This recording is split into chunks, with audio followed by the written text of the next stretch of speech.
Next हमारी Ilus है 103। इसमें भी हमें ऑपरेटिंग प्रॉफिट निकालने हैं। कैश रेवेन्यू फ्रॉम ऑपरेशन हमें दिया है 1 lakh, net purchase 2,97,000, credit revenue 3 lakh, carriage inward 3,000, finance cost 5,000, administrative expenses 40,000, profit on sale of fix asset 10,000 and discount receive 7,000। अब इस क्वेश्चन में हमें ऑपरेटिंग प्रॉफिट रेशो पता है क्या होता है। Operating profit divided by revenue from operation into 100। सबसे पहले हमें चाहिए रेवेन्यू फ्रॉम ऑपरेशन यानी सेल। अब इस क्वेश्चन में हमें कैश रेवेन्यू अलग गिवन है और क्रेडिट रेवेन्यू अलग गिवन है। तो पहले तो हम दोनों को टोटल कर लेंगे। 1 lakh plus 3 lakh is equal to 4 lakh.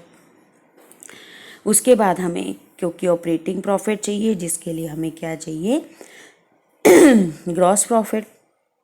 और ग्रॉस प्रॉफिट निकालने के लिए सेल तो है हमारे पास लेकिन कॉस्ट नहीं है। तो सबसे पहले अब हम कॉस्ट ऑफ रेवेन्यू निकालेंगे। कॉस्ट ऑफ रेवेन्यू यानी कॉस्ट ऑफ गुड्स सोल्ड। हमें ट्रेडिंग अकाउंट का फॉर्मूला याद होगा, opening inventory plus purchase minus purchase return plus direct expenses minus closing inventory. लेकिन इस क्वेश्चन में हमें सिर्फ 2 ही आइटम गिवन है, net purchase plus carriage inward. तो हम इन दोनों को ले लेंगे। नेट परचेज 2,97,000 और कैरेज इनवर्ड 3,000 यानी हमारे हो गए 3 लाख रुपीज़। तो ग्रॉस प्रॉफिट के लिए अब हमें दोनों चीज़ें मिल गई, रेवेन्यू भी और कॉस्ट भी। तो रेवेन्यू यानी सेल में से अगर हम कॉस्ट माइनस कर दें तो हमारा ग्रॉस प्रॉफिट आ गया 1 लाख यानी 4 lakh minus 3 lakh is equal to 1 lakh. अब हमें चाहिए ग्रॉस प्रॉफिट मिल गया। अब ग्रॉस प्रॉफिट से हमें ऑपरेटिंग प्रॉफिट निकालने के लिए क्या चाहिए, ऑपरेटिंग एक्सपेंसेस और ऑपरेटिंग इनकम अगर गिवन है तो। क्वेश्चन में हमें ऑपरेटिंग एक्सपेंसेस गिवन है एडमिनिस्ट्रेटिव एक्सपेंसेस दैट इज़ 40,000 और ऑपरेटिंग इनकम गिवन है हमें 7,000। तो हम अब ऑपरेटिंग प्रॉफिट का फॉर्मूला लगाएंगे, gross profit minus operating expenses plus operating income यानी 1 lakh minus 40,000 plus 7,000 equal to 67,000। तो ऑपरेटिंग प्रॉफिट रेशो में इसको पुट कर दोगे तो हमारा आंसर आ गया 16.75%।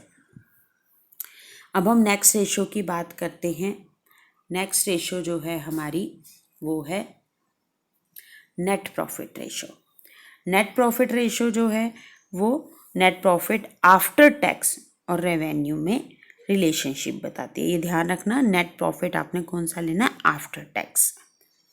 नेट प्रॉफिट आफ्टर टैक्स का फॉर्मूला क्या होता है, अगर हम ग्रॉस प्रॉफिट में से इनडायरेक्ट एक्सपेंसेस और लॉसेस को माइनस कर दें और अदर इनकम को ऐड कर दें और टैक्स को माइनस कर दें तो हमें मिल जाएगा नेट प्रॉफिट आफ्टर टैक्स। क्या फॉर्मूला है, gross profit minus indirect expenses and losses plus other income minus tax.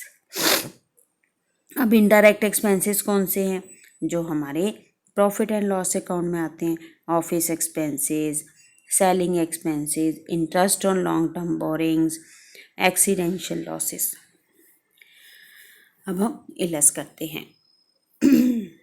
104 हमारी इलस है, रेवेन्यू जिसमें गिवन है 2 लाख और ग्रॉस प्रॉफिट 75,000। ऑफिस और सेलिंग एक्सपेंसेस दिए हुए हैं, इंटरेस्ट ऑन डिबेंचर और एक्सीडेंशियल लॉसेस। अब इसमें इनडायरेक्ट एक्सपेंसेस कौन कौन से गिवन है हमें, ऑफिस एक्सपेंसेस भी इनडायरेक्ट है, सेलिंग भी इनडायरेक्ट, इंटरेस्ट ऑन डिबेंचर और एक्सीडेंशियल लॉसेस, ये 4 हमें इनडायरेक्ट एक्सपेंसेस गिवन है। तो नेट प्रॉफिट हमें चाहिए इस फॉर्मूले के लिए। तो नेट प्रॉफिट निकालने का फॉर्मूला है gross profit minus indirect expenses and losses plus other income. तो सबसे पहले हम इनडायरेक्ट एक्सपेंसेस को ऐड कर लेते हैं। हमने सबको ऐड किया तो 58,000 आ गया। अदर इनकम में हमारे पास 2 इनकम गिवन है यहाँ पे, इनकम फ्रॉम रेंट और कमीशन रिसीव दैट इज़ 4,500। तो नेट प्रॉफिट का फॉर्मूला लगा देंगे।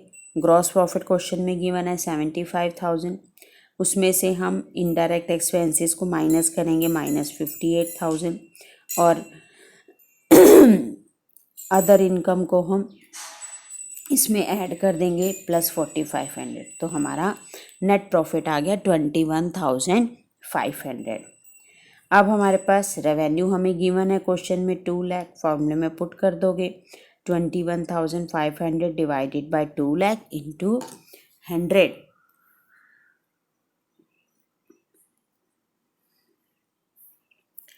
आ गया 10.75%।